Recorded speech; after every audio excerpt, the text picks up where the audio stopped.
আজকে আমরা আমাদের যুগে এমন অসংখ্য আলো ব্যবহার করতেছি যে আলোগুলো আমরা স্বচক্ষে দেখি না, কিন্তু বিজ্ঞান ধরতে পারে। ঠিক ক্যামেরা আমার ছবি ধারণ করতেছে, আমার দৃশ্যটা আলোর মাধ্যমে ক্যামেরায় যাচ্ছে, আলোর মধ্যে দিয়ে ক্যামেরায় গিয়ে পৌঁছতেছে। মোবাইলে লাইভ হচ্ছে, আমার আওয়াজ যেখান থেকে আমেরিকা এবং লন্ডনে যাচ্ছে, এটা এক প্রকার আলোর মধ্যে দিয়ে, ওয়েভের মধ্যে দিয়ে আমেরিকা এবং লন্ডনের সাথে সাথে পৌঁছে যাচ্ছে। যারা লাইভ দেখতেছে তারা শুনতে পাচ্ছে। আপনি যখন মোবাইলে কথা বলেন তখন আপনার কথা ইনস্ট্যান্ট ঢাকায় পৌঁছে যায় সাথে সাথে, এটা ওয়েভের মাধ্যমে। ওকে আপনি দেখেনও না, বুঝেনও না, কিন্তু আপনি নিজেই ব্যবহার করতেছেন। যখন আপনি এসির রিমোট দিয়ে এসি অফ করেন তখন রিমোট থেকে একটা আলো বের হয়ে এসিতে গিয়ে লাগে, লাগার পরে তখন এসিটা বন্ধ হয়, অথবা একটা আলো গিয়ে এসিতে লাগে তখন এসিটা চালু হয়। আজকের আধুনিক সভ্যতা ওয়েভ, আলোর উপর দাঁড়িয়ে আছে, অথচ যেগুলো একটা আমরা স্বচক্ষে দেখি না, তবে বিজ্ঞান ধরতে পারে। এবং এগুলোর মাধ্যমে, এগুলোর মধ্যেও আল্লাহ সুবহানাহু ওয়া তাআলার নিদর্শন আছে। আল্লাহ সুবহানাহু ওয়া তাআলা এগুলোর মুখাপেক্ষী কথা বলছি না, কিন্তু আজকের আধুনিক প্রযুক্তি আল্লাহর তৈরি করা ওয়েভকে ব্যবহার করে, আলোর মধ্যে যে ওয়েভ তরঙ্গ আছে এটাকে ব্যবহার করে আজকের মানুষ যদি আমার কথা ইনস্ট্যান্ট এখন সাথে সাথে আমেরিকায় বসে শুনতে পায়, হাজার হাজার কিলোমিটার দূরে লন্ডনে বসে শুনতে পায়, তাহলে আমি এখন যেটা বলছি এটা আল্লাহ সাথে সাথে শুনছেন না? তাহলে ওই বিশ্বাসটুকু আমি করতে পারি না কেন? আল্লাহর দেওয়া ওয়েভ এবং তরঙ্গ ব্যবহার করে আল্লাহর সৃষ্টিজীব আমার কথা সাথে সাথে বসে শুনতেছে আমেরিকা লন্ডনে, আর আমি মনে করছি না আল্লাহ তো আমার কথা শুনছেন না, আল্লাহ তো আমাকে দেখছেন না। তাহলে আমি বোকার স্বর্গে বাস করছি।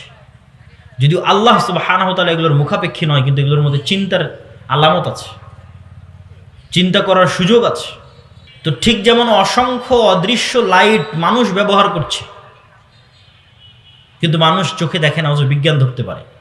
এমন অসংখ্য জিনিস পৃথিবীতে আছে যা মানুষও ধরতে পারে না, বিজ্ঞানও নয়। এমন অসংখ্য জিনিস পৃথিবীতে আছে যা মানুষও নয়, বিজ্ঞানও নয়। যেমন কুকুরের ঘ্রাণ শক্তি মানুষের চাইতে 10,000 গুণ বেশি। 1 গুণ, 2 গুণ, 3 গুণ, 5 গুণ, 100 গুণ, 500 গুণ, 1000 গুণ না, 5000 গুণ না, 10,000 গুণ বেশি। আর কুকুর, আমরা আপনাকে যেভাবে দেখছি এভাবে কুকুর আমাদের দেখে না। আমি আজকে এখানে এসেছি, আপনি আমার হাইট জানেন, আমার উচ্চতা জানেন, আমার চেহারা জানেন, আমার দাড়ি কেমন, চাপ না পাতলা না কতটুকু লম্বা, সব দেখে আপনি চিনতে পারছেন এটা তো আব্দুল্লাহ ভাই। আবার আপনি আমার আওয়াজ জানেন, আওয়াজ শুনে চিনতে পারতেছেন এটা আব্দুল্লাহ বিন আব্দুর রাজ্জাক। কিন্তু কুকুর যখন মানুষকে দেখে তখন মানুষের এই পুরো চেহারা সে দেখে না। কেন? এই ধরনের 3D ত্রিমাত্রিক ভিডিও দেখার মতো চক্ষু আল্লাহ সুবহানাহু ওয়া তাআলা কুকুরকে দেয়নি। কুকুর মাত্র নির্ধারিত 2-1টা রং দেখতে পায়, 2-1টা কালার দেখতে পায়। ফলত একটা সাদা কালো ছবি আর একটা রঙিন ছবির মধ্যে যেমন পার্থক্য, এর চাইতেও বেশি পার্থক্য তৈরি হয় কুকুরের দেখা আর আমার এবং আপনার দেখার মধ্যে। আমরা রঙিন 3D ত্রিমাত্রিক স্পষ্ট ক্লিয়ার দেখতে পাচ্ছি, আর কুকুরের দেখাটা অনেক পার্থক্য। ও বুঝতেই পারবে না যে এক মানুষের সাথে আর এক মানুষের কী পার্থক্য, এটা পার্থক্যই করতে পারবে না। তার দেখাটা এত লিমিটেড, আবার এত সূক্ষ্ম। তাহলে কুকুর কেমনে চিনে যে এটা মানুষ? ঘ্রাণ, এত সূক্ষ্ম ঘ্রাণ আল্লাহ সুবহানাহু ওয়া তাআলা কুকুরকে দিয়েছে যে যেটার ঘ্রাণ আমি আপনি পাই না বলছি, যেটার ঘ্রাণ নাই সেটারও ঘ্রাণ কুকুর পাবে। আমি যদি বলি না আমার কাপড়ের তো কোনো ঘ্রাণ নাই ভাই, কোনো ঘ্রাণ পাচ্ছেন আপনি না, তাহলে এখন আপনি যদি বলেন না এই কাপড়ের কোনো ঘ্রাণ নাই, এটা মিথ্যা কথা হবে। এই কাপড়েরও ঘ্রাণ আছে, মানুষের পাওয়ার ক্ষমতা নাই, মানুষের তৈরি করা কোনো যন্ত্রের পাওয়ার ক্ষমতা নাই, আল্লাহর তৈরি করা সৃষ্টি কুকুরের পাওয়ার ক্ষমতা আছে। এই কাপড়টা ওর গায়ে দেন, দিয়ে বলেন আব্দুল্লাহ কোথায় আছে, খুঁজে বের করে নিয়ে আসতে, 100 কিলোমিটারের মধ্যে থেকে খুঁজে বের করে নিয়ে আসবে। তাহলে কোনো কিছুর ঘ্রাণ নাই, আমি পাচ্ছি না এই জন্য ঘ্রাণ নাই, কোনো যন্ত্র পাচ্ছে না এই জন্য ঘ্রাণ নাই, এটা মিথ্যা কথা। ওর ঘ্রাণ এত সূক্ষ্ম লেভেলের যে আমার পাওয়ার ক্ষমতা আল্লাহ দেয়নি, আমার এই নাকে দেয়নি। ওইটার ঘ্রাণ এত সূক্ষ্ম লেভেলের যে ওটা পাওয়ার ক্ষমতা আল্লাহ সুবহানাহু ওয়া তাআলা বিজ্ঞানীদের যন্ত্রকে দেয়নি, কিন্তু এটা পাওয়ার ক্ষমতা আল্লাহর সৃষ্টিজীব কুকুরের আছে। ঠিক শোনার ক্ষেত্রেও, শ্রবণের ক্ষেত্রেও আল্লাহর এমনও প্রাণী আছে এত সূক্ষ্ম লেভেলে তারা আওয়াজ শুনতে পায়। তার মধ্যে একটা হাতি। আপনি আরও খুঁজে দেখেন যে কোন প্রাণী সবচেয়ে সূক্ষ্ম আওয়াজ শোনে, সূক্ষ্ম থেকে সূক্ষ্ম আওয়াজ যা মানুষ শুনতে পারবে না সে আওয়াজ। এদিক দিয়ে একটা পিঁপড়া হেঁটে যাচ্ছে, এই পিঁপড়া হাঁটার যে কোনো আওয়াজ আছে, আপনি বলবেন না পিঁপড়া তো নিঃশব্দে চলছে, কোনো আওয়াজ নাই। পিঁপড়া হাঁটারও আওয়াজ আছে, কিন্তু ওই আওয়াজ শোনার ক্ষমতা আমার নাই। ওই আওয়াজ শোনার ক্ষমতা হাতির আছে, সূক্ষ্ম লেভেলের আওয়াজ। তাহলে কবরের আযাব আমি শুনছি না, তার মানে কবরের আযাব হচ্ছে না, এটা মিথ্যা কথা। কবরের আযাব যেই লেভেলের সূক্ষ্ম, ওই লেভেলের সূক্ষ্ম আওয়াজ শোনার ক্ষমতা মানুষের কানে আল্লাহ দেয়নি, কিন্তু আল্লাহর অন্য সৃষ্টিজীবের সেই সক্ষমতা আছে শোনার। আমি ওই নূরের ওই লাইট দেখতে পাচ্ছি না, তার মানে এখানে আশেপাশে ফেরেশতা না, এটা মিথ্যা কথা। রাসূলুল্লাহ সাল্লাল্লাহু আলাইহি ওয়াসাল্লাম বলছেন, ইজা সামি'তুম সিয়াহাদ দীকা ফাসআলুল্লাহ মিন ফাজলিহি ফাইন্নাহা রাআত মালাকান। রাসূলুল্লাহ বলছেন, যখন তোমরা মোরগের ডাক শুনতে পাও তখন তোমরা আল্লাহর কাছে কল্যাণের দোয়া করো। কেন? ফাইন্নাহা রাআত মালাকান, মোরগ ফেরেশতা দেখতে পায়। বলেন আল্লাহু আকবার। তাহলে আল্লাহর সৃষ্টিজীব মোরগের ওই লেভেলের আলো দেখার সক্ষমতা আছে, যেই লেভেলের আলো হচ্ছে নূর। আমার দেখার, আমার চোখের সেই সক্ষমতা, সেই পাওয়ার আল্লাহ সুবহানাহু ওয়া তাআলা দেয়নি। তার মানে না, এটা মিথ্যা কথা। আচ্ছা, রাসূলুল্লাহ সাল্লাল্লাহু আলাইহি ওয়াসাল্লাম বলেন, ওয়াইজা সামি'তুম নুহাকাল হিমার ফাতাআউযু বিল্লাহি মিনাশ শাইতান ফাইন্নাহু রাআ শাইতানান। আর যখন তোমরা গাধার চিৎকার শোনো তখন আল্লাহর কাছে শয়তান থেকে বাঁচতে চাও, কেননা গাধা শয়তানের আলো দেখতে পায়। শয়তান আগুনের তৈরি, আগুনের যেই প্রকারের সূক্ষ্ম আলো দিয়ে শয়তান তৈরি করা হয়েছে ওই প্রকারের সূক্ষ্ম আলো গাধা দেখতে পায়। নূরের যেই প্রকারের সূক্ষ্ম আলো দিয়ে ফেরেশতা তৈরি করা হয়েছে ওই প্রকারের সূক্ষ্ম আলো মোরগ দেখতে পায়। তাহলে ফেরেশতা এবং শয়তানের অস্তিত্ব কাল্পনিক না বাস্তব? কথা বলে না যে কাল্পনিক না বাস্তব? বাস্তব। আপনার সন্তানের অস্তিত্বের চাইতে সত্য, আপনার পিতার অস্তিত্বের চাইতে সত্য যে আমার এবং আপনার সাথে ফেরেশতা এবং শয়তান আছে। কেন? আমাদের আদি পিতা আদম আলাইহিস সালাম জন্মের পর এদের সাথেই পরিচিত হয়েছে, মানুষের সাথে না। তখন থেকে ফেরেশতা এবং শয়তান মানুষের সাথে কানেক্টেড।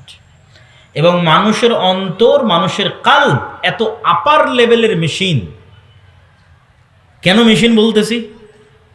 মানুষের ব্রেন পৃথিবীর হাজার হাজার লক্ষ লক্ষ কম্পিউটারের চেয়ে বেশি সূক্ষ্ম লেভেলের মেশিন, তো স্পষ্ট মেশিন। কাফা বিনাফসিকাল ইয়াউমা আলাইকা হাসিবা।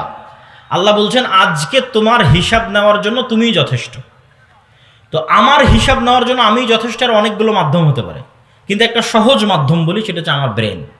বিজ্ঞানীরা বলতেছে যে মানুষের ব্রেনের ধারণ ক্ষমতা, মানুষের বয়স যদি 1000 বছর হতো তাহলে 1000 বছরে যা দেখতো, যা শুনতো, যা বলতো তার সব কিছুই ব্রেনে সেভ করে রাখা সম্ভব। কিন্তু মানুষ তো রাখে মাত্র 60 বছর, ইউজ করে মাত্র 60 বছর। মানুষের ব্রেনের পর্দা দিয়ে যদি সমগ্র পৃথিবীকে ঘিরে ফেলা হয় তো কয়েকবার পুরো পৃথিবী ঘেরা যাবে, এতটা পাওয়ারফুল মানুষের ব্রেন। তাহলে আমি চোখ দিয়ে দেখতেছি এটাই ক্যামেরার লেন্স। ওই ক্যামেরা যেমন ওর মেমোরি কার্ডে সেভ করতেছে, আমার চোখ দিয়ে দেখা সেভ কোথায় হচ্ছে?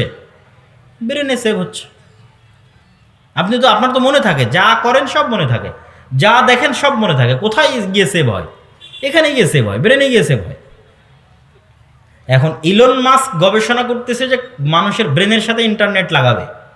তো মানুষের ব্রেনের সাথে ইন্টারনেট লাগলে মানুষই তো তার ডাটা ট্রান্সফার করে দেখতে পারবে কি কি দেখেছে, কি কি মুখস্থ করেছে, কি কি আছে ওর ব্রেনের মধ্যে। যদি ব্রেনের মেমোরিকে রিড করার সক্ষমতা মানুষ অর্জন করে, তাহলে মানুষই যদি এই সক্ষমতা অর্জন করে তো কিয়ামতের মাঠে কাফা বিনাফসিকাল ইয়াউমা আলাইকা হাসিবা, তোমার হিসাব নেওয়ার জন্য তো তুমিই যথেষ্ট বাবা। তোমার ব্রেনে তো সবই সেভ আছে। তোমার ব্রেনে তুমি যা ভিডিও দেখেছো তাও সেভ হয়ে আছে, যে কি কি ভিডিও দেখেছো, যা গান শুনেছো তাও সেভ হয়ে আছে, তুমি কি কি গান শুনেছো, যা কাজ করেছো তাও সেভ হয়ে আছে। তাহলে আর কিসের সাক্ষী দরকার? কাফা বিনাফসিকাল ইয়াউমা আলাইকা হাসিবা, আজকে তুমি যথেষ্ট, তোমার হিসাব নেওয়ার। এত ভয়ঙ্কর মেশিন এখানে লাগানো আছে। এর চেয়ে তো টপ লেভেলের মেশিন হচ্ছে অন্তর। মেশিন বলতেছি বুঝার সুবিধার্থে। কিভাবে, কেন বললাম এত টপ লেভেলের? এই জন্য যে মোবাইল দিয়ে মানুষের সাথে মানুষের যোগাযোগ হয়। পৃথিবীর এমন কোনো মেশিন আবিষ্কার হয়নি যে ফেরেশতার সাথেও যোগাযোগ করতে পারে, শয়তানের সাথেও যোগাযোগ করতে পারে। কিন্তু আমাদের শরীরের মধ্যে যেখানে রাসূলুল্লাহ বলছে যে আত্তাকওয়া হা হুনা, যেটা কালব, যেখানে রূহ থাকে, সেই জায়গাটা এত আপার লেভেলের, এত টপ ক্লাস যে এ যেমন মানুষের সাথেও ভালোবাসা মহব্বত করতে পারে, ঘৃণা, অন্তর, রাগ, দুঃখ, ক্ষোভ, চোখের পানি সব এখান থেকে তৈরি হয়, আবেগ, অনুভূতি সব এখান থেকে তৈরি হয়। তো এই যেমন মানুষের প্রতি ভালোবাসা রাখতে পারে, মানুষের সাথে বন্ধুত্ব তৈরি করতে পারে, এই আপার লেভেলের মেশিন শয়তানের সাথেও কানেকশন তৈরি করতে পারে, ফেরেশতার সাথেও পারে। এটা ফেরেশতা এবং শয়তানের অস্তিত্বের সাথে আপনার কানেকশনের বাস্তবতা বোঝানোর জন্য আপনাকে মেশিন বলে উদাহরণ দিচ্ছে, যাতে আপনি বাস্তবতা বুঝতে পারেন যে ঠিক মেসেঞ্জারে যেমন আপনি চ্যাট করতেছেন, হোয়াটসঅ্যাপে যেমন মেসেজ দিচ্ছেন, ওর চাইতে বাস্তব আপনার এই রূহ নফস, আপনার এই কালবের সাথে শয়তানের সম্পর্ক এবং ফেরেশতার সম্পর্ক। সম্মানিত উপস্থিতি, তাহলে ফেরেশতার অস্তিত্বের বাস্তবতা বোঝানোর জন্য আমরা কিছু হাদিস রাসূলুল্লাহ সাল্লাল্লাহু আলাইহি ওয়াসাল্লামের যুগে সাহাবীরা কিভাবে ফেরেশতাদের কথা বিশ্বাস করতেন, সাহাবীরা কেমনে রাসূল সাল্লাল্লাহু আলাইহি ওয়াসাল্লামের যুগে ফেরেশতাদের উপর ঈমান রাখতেন, সেটা সম্পর্কে কিছু হাদিস আজকে আপনাদের সামনে তুলে ধরি, যাতে আপনাদের বুঝতে সুবিধা হয়, বিশ্বাস করতে অন্তত পার্থক্যটা বুঝতে পারেন যে আমার আপনার বিশ্বাসের লেভেল কোথায় আর সাহাবীদের বিশ্বাসের লেভেল কোথায়। সাহাবীরা কোন লেভেলে ঈমান রাখতো যে ফেরেশতা আছে, আর আমরা কোন লেভেলে ঈমান রাখি যে ফেরেশতা আছে। বক্তব্যের মধ্যে আমি আবারও অনুরোধ করব যে আপনারা যারা ডানে বামে দাঁড়িয়ে আছেন তারা দয়া করে বসে পড়েন, পিছনের দিকে যারা দাঁড়িয়ে আছেন তারাও বসে পড়েন, আমাদের মেহমানরা আস্তে আস্তে যেন আমরা কেউ দাঁড়িয়ে না থাকি। আবু হুরায়রা রাদিয়াল্লাহু তাআলা আনহু থেকে বর্ণিত, তিনি বলেন, একদিন রাসূল সাল্লাল্লাহু আলাইহি ওয়াসাল্লাম আবু বকর বসে আছেন, তো এক ব্যক্তি এসে আবু বকর রাদিয়াল্লাহু তাআলা আনহুকে গালিগালাজ করছে, শাতামা আবা বকরিন। তো রাসূলুল্লাহ সাল্লাল্লাহু আলাইহি ওয়াসাল্লাম পাশে বসে থেকে ইয়াজাব ওয়া ইয়াতাবাসসাম, আল্লাহ নবী মুচকি হাসতেছেন। ওই ব্যক্তির গালাগালি এবং বকাঝকার মাত্রা যখন অনেক বেশি হয়ে গেল, তখন আবু বকর রাদিয়াল্লাহু তাআলা আনহু সহ্য করতে পারলেন না, রাদ্দা আলাইহি, তার কথার উত্তর দেওয়া শুরু করলেন। ফাগাদিবান নবী সাল্লাল্লাহু আলাইহি ওয়াসাল্লাম, আল্লাহর নবী রাগান্বিত হয়ে গেলেন, স্থান ছেড়ে দিয়ে চলে গেলেন। আবু বকর রাদিয়াল্লাহু তাআলা আনহু আল্লাহর নবীকে গিয়ে জিজ্ঞেস করলেন, যখন আমাকে বকছিল তখন হাসছিলেন, আর যখন আমি উত্তর দিলাম তখন আর আমি শয়তানের সাথে থাকতে পারি না। আন জাবির রাদিয়াল্লাহু তাআলা আনহু আন্নাহু ক্বাল, জাবির রাদিয়াল্লাহু তাআলা থেকে বর্ণিত, তিনি বলেন, রাসূলুল্লাহ সাল্লাল্লাহু আলাইহি সাল্লাম বলেছেন, সাদ বিন মুআজ, বিখ্যাত আনসারী সাহাবী, আউস খাজরাজ গোত্রের প্রধান, তার মৃত্যুতে ইহতাজ্জা লাহু আরশুর রহমান, আল্লাহর রহমানের আরশ কেঁপে উঠেছিল। ওয়া ফুতিহাত লাহু আবওয়াবুস সামা, আসমানের দরজাগুলো খুলে দেওয়া হয়েছিল। ওয়া শাহিদাহু সাবউনা আলফাম মিনাল মালাইকা, আর তার জানাজায় ৭০,০০০ ফেরেশতা অংশগ্রহণ করেছিল। হাদিস সহিহ বুখারী, সহিহ মুসলিম। আয়েশা রাদিয়াল্লাহু তাআলা থেকে বর্ণিত, তিনি বলেন, ক্বালাত ইন্নামা কানাত জানাজাতু সাদ ইবনে মুআয সাকিলাতান আলাল কওম, সাদ ইবনে মুআযের জানাজা খুব ভারী মনে হচ্ছিল মানুষের কাছে।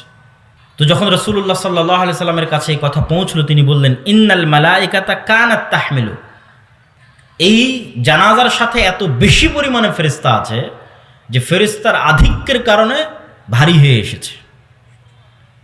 জাবির বিন আব্দুল্লাহ রাদিয়াল্লাহু তাআলা আনহু থেকে বর্ণিত, তিনি বলেন, যখন আমার পিতা মারা গেল তখন আমি আমার পিতার লাশের পাশে দাঁড়িয়ে ক্রন্দন করছিলাম। তো রাসূলুল্লাহ সাল্লাল্লাহু আলাইহি ওয়াসাল্লাম আমাকে বললেন, লা তাবগি, কাঁদিও না, মা যালাতিল মালাইকাতু তুজিল্লুহু বিআজনিহাতিহা, তোমার বাবার লাশ ফেরেশতারা ছায়া দিয়ে ঢেকে রেখেছে। সহিহ বুখারী, সহিহ মুসলিম। আবু সাঈদ খুদরি রাদিয়াল্লাহু তাআলা আনহু থেকে বর্ণিত, তিনি বলেন, উসাইদ বিন হুযাইর নামে এক সাহাবী ইয়াকরাউ মিনাল লাইলি মিন মারবাদিহি, তার ঘোড়ার আস্তা বলে একদিন কোরআন তেলাওয়াত করছিলেন। তো কোরআন তেলাওয়াতের এক পর্যায়ে তার ঘোড়া লাফানো শুরু করলো। তো পাশে যেহেতু বাচ্চা শুয়েছিল, ঘোড়া লাফ দিয়ে বাচ্চার উপর উঠে যায় কিনা এই ভয় তিনি কোরআন তেলাওয়াত বন্ধ করে দিলেন। তারপরে আবার কিছুক্ষণ পর তিনি কোরআন তেলাওয়াত শুরু করলেন, এবং আবার যখন কোরআন তেলাওয়াত শুরু করলেন তখন আবার একই দৃশ্য দেখলেন। পাশাপাশি তিনি এটাও বলছেন, ফাইদা মিসলু দুল্লাহ ফিহা আমসালুস সুরুজ, তিনি ছায়া সদৃশ আলোকজ্বলিত কিছু দেখতে পাচ্ছিলেন তার মাথার উপরে। তো তিনবার এরকম করার পর তিনি স্থায়ীভাবে কোরআন তেলাওয়াত বন্ধ করে দিলেন, এবং পরের দিন সকালে রাসূল সাল্লাল্লাহু আলাইহি ওয়াসাল্লামের কাছে গিয়ে এই ঘটনা শোনালেন। আল্লাহর নবী বললেন, তিলকাল মালাইকা দানাতলি সৌতিক, তোমার কোরআন তেলাওয়াতের কারণে ফেরেশতারা একত্রিত হয়ে গেছিল। তুমি যদি কোরআন তেলাওয়াত করতেই থাকতে তাহলে সকালবেলা পর্যন্ত তুমি ফেরেশতাদের দেখতে পেতে। আব্দুল্লাহ বিন আব্বাস রাদিয়াল্লাহু তাআলা আনহু থেকে বর্ণিত, তিনি বলেন, আন্নান নবী সাল্লাল্লাহু আলাইহি ওয়াসাল্লাম ক্বালা ইয়াউমা বাদরিন, আল্লাহর নবী বদরের যুদ্ধের দিন বলছেন, হাদা জিবরিল আখিযুম বিরাসি ফারাসিহি আলাইহি আদাতুল হারব, এই যে জিব্রাইল যুদ্ধ করতেছে, এই যে জিব্রাইল তোমাদের সামনে বদরের যুদ্ধ করতেছে। আর এক হাদিসে রাসূল সাল্লাল্লাহু আলাইহি ওয়াসাল্লাম বলেন, এটা আব্দুল্লাহ বিন আব্বাস থেকে, বাইনামা রাজুলুম মিনাল মুসলিমিনা ইয়াউমাইযিন ইয়াশতাদ্দু ফি আসারি রাজুলুম মিনাল মুশরিকিনা আমামা। বদরের দিন একজন মুসলমান এক মুশরিককে হত্যা করার জন্য, হামলা করার জন্য পিছন থেকে ধাওয়া করতেছে। তো ধাওয়া করতে গিয়ে সে একটা অদৃশ্য আওয়াজ পেল, আকদিম ইয়া হাইজুম, এগিয়ে চলো হে হাইজুম। এই আওয়াজ পাওয়ার পর সে দেখে যে তার সামনে যে মুশরিকটাকে সে মারার জন্য যাচ্ছিল সে উল্টে পড়ে আছে এবং তার আঘাতের স্থান থেকে, ক্ষত স্থান থেকে রক্ত বের হচ্ছে। এই ঘটনা গিয়ে রাসূল সাল্লাল্লাহু আলাইহি ওয়াসাল্লামকে সাহাবী বলল যে আল্লাহ নবী, আমি তো এই ব্যক্তিকে হামলা করিনি, তার আগে সে উল্টে পড়ে আহত অবস্থায় আছে এবং ক্ষত স্থান থেকে রক্ত বের হচ্ছে। তো রাসূলুল্লাহ সাল্লাল্লাহু আলাইহি ওয়াসাল্লাম বললেন, সাদাক্তা, তুমি সত্য বলেছো। যালিকা মিন মাদাদিস সামাইস সালিসা, এটা ছিল তৃতীয় আসমান থেকে আসা ফেরেশতার আক্রমণ। আল্লাহু আকবার। সাদ বিন আবি ওয়াক্কাস রাদিয়াল্লাহু তাআলা আনহু বলছেন, উহুদের দিন আন ইয়ামিনি ওয়া আন ইয়াসারি, আমার ডানে এবং আমার বামে, রজুলাইনে আলাইহিমা সায়াব ও বায়াজিন, দুইজন সাদা ধবধবে কাপড় পরিহিত ব্যক্তি যুদ্ধ করছিল উহুদের দিন। সাদ বিন আবি ওয়াক্কাস বলছেন, আমার ডানে এবং বামে দুইজন সাদা ধবধবে পোশাকধারী ব্যক্তি যুদ্ধ করতেছে। মা রাআইতুহুমা ক্বাবলু ওয়ালা বাদ, আমি তাদেরকে আগেও কোনোদিন দেখিনি, পরেও কোনোদিন দেখিনি। আমি এই ঘটনা গিয়ে রাসূল সাল্লাল্লাহু আলাইহি ওয়াসাল্লামকে বললেন, আল্লাহর নবী বললেন, ইউকাতিলানি আশাদ্দাল কিতাল ওয়া হুমা জিবরাইল ওয়া মিকাইল। আল্লাহর নবী বললেন, তোমার দুই পাশে যে দুইজন মুজাহিদ সাদা ধবধবে পোশাক পরে যুদ্ধ করতেছিল ভয়ঙ্করভাবে, এরা দুইজন আর কেউ নয়, জিবরাইল এবং মিকাইল। হাদিস সহিহ মুসলিম 2414। আয়েশা রাদিয়াল্লাহু তাআলা আনহা বলছেন, রাসূলুল্লাহ সাল্লাল্লাহু আলাইহি ওয়াসাল্লাম লাম্মা রাজা রাসূলুল্লাহ সাল্লাল্লাহু আলাইহি ওয়াসাল্লাম মিনাল খান্দাক, আল্লাহর নবী খন্দকের দিন যুদ্ধ থেকে ফিরে এসেছেন। খন্দকে মক্কা এবং তার আশেপাশের আরব গোত্রগুলো একত্রিত হয়ে 1 মাস ব্যাপী মদিনাকে ঘিরে রেখেছিল। পরে বিশাল ঝড়ে সব ছত্রভঙ্গ হয়ে গেছে। তো আল্লাহর নবী এটাকে বিজয় মনে করে ঘরে ফিরে এসেছেন, অস্ত্র রেখে দিয়েছেন, গোসল করতে যাবেন। তো জিবরাইল এসে বলছেন, ওয়াজাআতা সিলাহ ওয়াল্লাহি মা ওয়াজাআনা, আপনি অস্ত্র রেখে দিয়েছেন, আমরা তো অস্ত্র রাখিনি। জিবরাইল কেন অস্ত্র রাখেনি? জিবরাইল এই জন্য অস্ত্র রাখেনি যে খন্দকের যুদ্ধে 3টা ইহুদি গোত্র গাদ্দারি করেছিল, বানু কুরাইজা, বানু কাইনুকা, বানু নাজির। এই 3টা ইহুদি গোত্র মদিনা সনদে আল্লাহর নবীর সাথে চুক্তিবদ্ধ আছে যে মদিনার ওপর যেই আক্রমণ করুক না কেন আমরা তোমাদের সাথে একতাবদ্ধ থাকব। ঠিক এখন যেমন বাংলাদেশের সব রাজনৈতিক দলগুলো মনে মনে একতাবদ্ধ হচ্ছে, হ্যাঁ আগের সরকারের বিরুদ্ধে আমরা একতাবদ্ধ। তাহলে এই চুক্তি কেউ ভঙ্গ করে, গাদ্দারি করে যদি কেউ আগের সরকারকে পুনর্বাসন করার চেষ্টা করে, তো সেম অবস্থা, যে মদিনার সব পক্ষ একমত যে মদিনায় আক্রমণ করলে আমরা মুহাম্মদ সাল্লাল্লাহু আলাইহি ওয়াসাল্লামের সাথে আছি। কিন্তু এই কথা বলার পরেও 3টা ইহুদি গোত্র এই গত 1 মাস তলে তলে মক্কার মুশরিকদের সহযোগিতা করেছে। এটা মুহাম্মদ সাল্লাল্লাহু আলাইহি ওয়াসাল্লামও জানে, ফেরেশতারাও জানে, আল্লাহও জানে। তো জিবরাইল এসে বলছে, আমরা তো অস্ত্র রাখিনি, যুদ্ধ তো মক্কার মুশরিকদের সাথে শেষ হয়েছে, গাদ্দারদের সাথে তো শেষ হয়নি, মুনাফিকদের সাথে তো শেষ হয়নি। অতএব এক্ষুনি বের হন। তো কোথায় যেতে হবে? ইলা বানি কুরাইজা, বানি কুরাইজার উদ্দেশ্যে বের হন। তো আনাস রাদিয়াল্লাহু তাআলা আনহু কি বলছে দেখেন। আনাস রাদিয়াল্লাহু তাআলা আনহু বলছেন, কাআন্নী আনজুরু ইলাল গুবারি সাতিআন ফি যুকাক বানি গনাম মাওকিবা জিবরিল। আল্লাহর নবী যখন ঘর থেকে বের হয়ে সাহাবীদের বললেন, চলো বানু কুরাইজার গোত্রের দিকে, জিবরাইল আদেশ দিয়েছে। তো আনাস রাদিয়াল্লাহু তাআলা আনহু বলছেন, আমরাও যখন বানি কুরাইজা গোত্রের দিকে এগিয়ে যাচ্ছি তখন আমাদের আগে আগে জিবরাইলের ঘোড়সওয়ার বাহিনীর ঘোড়ার আঘাতে তৈরি হওয়া উড়ন্ত ধুলা আমরা দেখতে পাচ্ছি। আল্লাহু আকবার।